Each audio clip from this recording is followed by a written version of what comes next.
besar menceritakan tentang sejarah Buddha atau filosofi kebudayaan. Di depan kami, di depan kita, ini yang kita sebut sebagai cerita atau relief karma Vibhanga. Totalnya ada 160 relief. Empat saja. 1, 2, 3, 4. Karena yang lain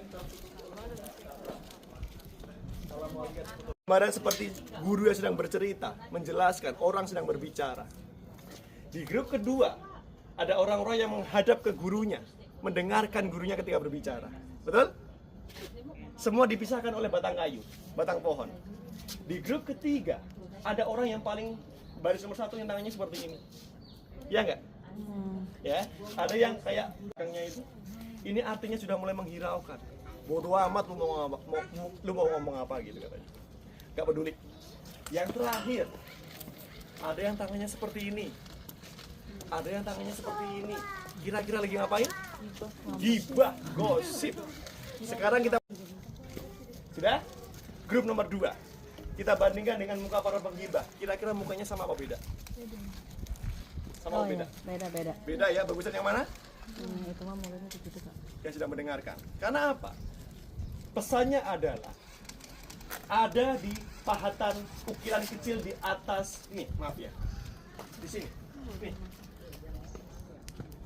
Ini ada ukiran kecil di sini. Ukiran asli dari abad ke-8 yang kita sebut sebagai wirupa atau bermuka buruk. Karena ketika ada orang ngomong, harusnya kalian mendengarkan. Ada orang tua ngomong, harusnya didengerin. Jangan tinggal main handphone, jangan tinggal nonton TV, dengerin. Jangan diusir, jangan tinggal gosip. Ya, karena kalau kalian mendengarkan, kalian akan mendapatkan karma. Kalau kalian menghiraukan, ditinggal gosip, tinggal ngapa-ngapain, mukanya kayak gitu tuh.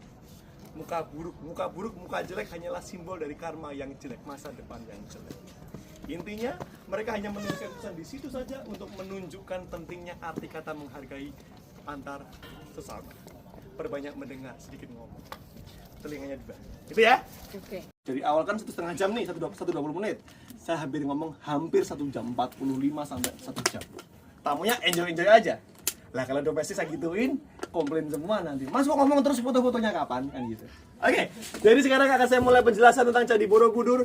Namun ada rules yang wajib Anda tahu. Menurut prasasti yang kami temukan, Candi Borobudur usianya sudah lebih dari 1.200 tahun. Karena candi ini dibangun di abad ke-8.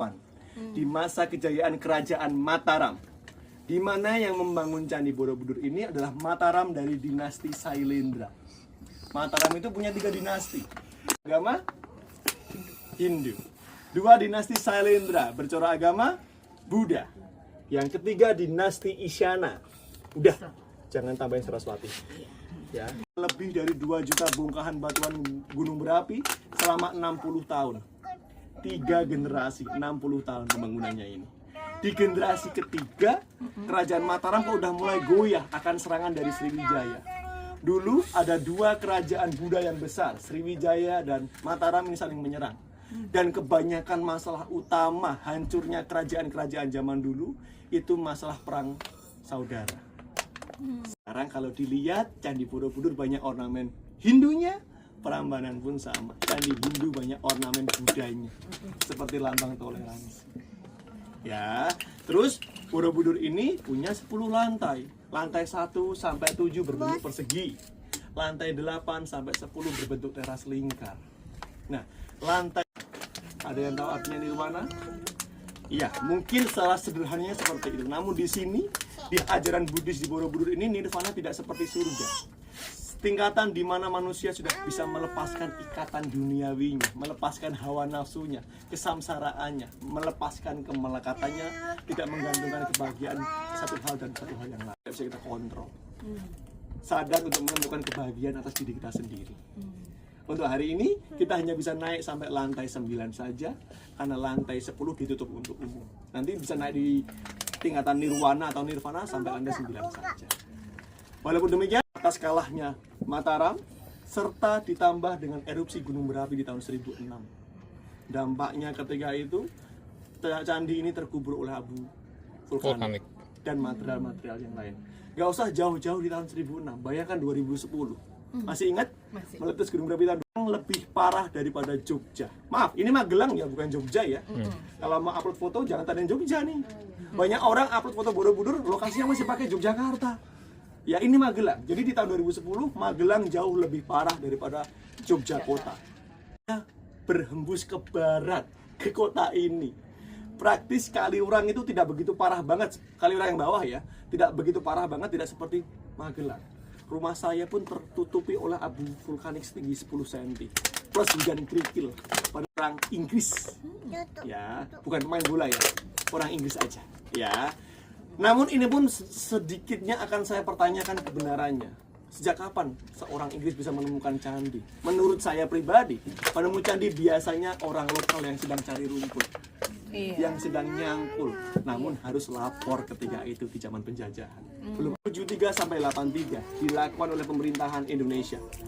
Bisa bayangkan, di zaman tahun 1973 sampai 83, pemerintah itu kok ngajak main Lego, main puzzle kakak. Ini dibongkar. 1 juta bongkahan batu dibongkar, dibersihkan dari jamur. Padahal ini semua bercerita loh ya, harus nyambung lagi loh ya. Dibongkar 1 juta, dipasangkan lagi. Ya, namanya juga manusia. Ada bagian-bagian yang gagal dipasangkan. Kurang lebih. Dan ini bukan batuan dari gunung berapi. Menurut sejarah, batuan ini bukan diambil dari gunung berapi. Batuan ini diambil dari kota yang asli, dari Borobudur. Udah deh, diam. Ini pun simbol dari agama Hindu. Makanya kalau Anda main ke Prambanan, Anda akan melihat lambang yang sama seperti di situ. Ya, ibadah berdebur adalah atas atau bukit. Candi di atas bukit. Dan masih ada bukit di dalam candi ini setinggi 15 meter. Tinggi candinya 35 meter. Dan musuh utama terproof biar ketika hujan nanti airnya turun lewat papan timah masuk ke sistem drainase yang baru. Dialirin. Ya, nggak ada ruang di sini. Pertanyaannya, gimana cara umat Buddha untuk beribadah? Terus muter.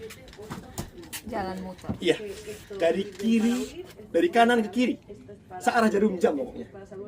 Ya, dari lantai bawah sampai lantai paling atas. Kami sebut sebagai pradaksina.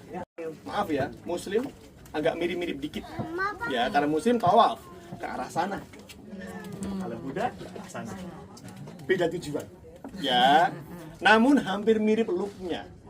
Penampilannya hampir sama. Ini jokes aja ya. 504 kalau lengkap. Ada beberapa sumber mengatakan ini diambil dari jumlah reinkarnasi sang Buddha sebelum mencapai pencerahan. Sebelum menjadi Buddha. Buddha itu bukan orang ya, namun status. Kayak Rasul mungkin kalau di Muslim. Ya, jadi Buddha itu nggak cuma satu, Buddha itu banyak. Ini adalah Siddhartha Gautama Buddha. Mungkin sama dengan film Dikera Sakti itu loh. Ada kan? Yang menceritakan Siddhartha Gautama Buddha lahir langsung jalan, ada bunga teratai mekar. Itu pun reliefnya ada di bawah. Kita sebut sebagai cerita Lalita Vistara, cerita kelahiran sang Buddha. Sama persis seperti di situ. Ya, malam. Jatuh, patah. Ya, konsepnya jelas. Jatuh dulu baru patah. Makanya orang kalau nggak jatuh hati nggak mungkin patah hati. Gitu ya. Oke, alasan kedua, kalau memang gara-gara patah doang, harusnya masih di sini kepalanya. Faktanya 191 kepala hilang. 29 arca pun hilang karena faktor pencurian. Vandalisme. Sebelum tahun 1814 sudah banyak ada toko souvenir ini. Dipatahkanlah itu kepalanya atau mengambil yang sudah patah. Bayangkan kalau posisi Buddha seperti itu, kalau jatuh, praktis yang paling mudah patah adalah lengan bagian kanan dan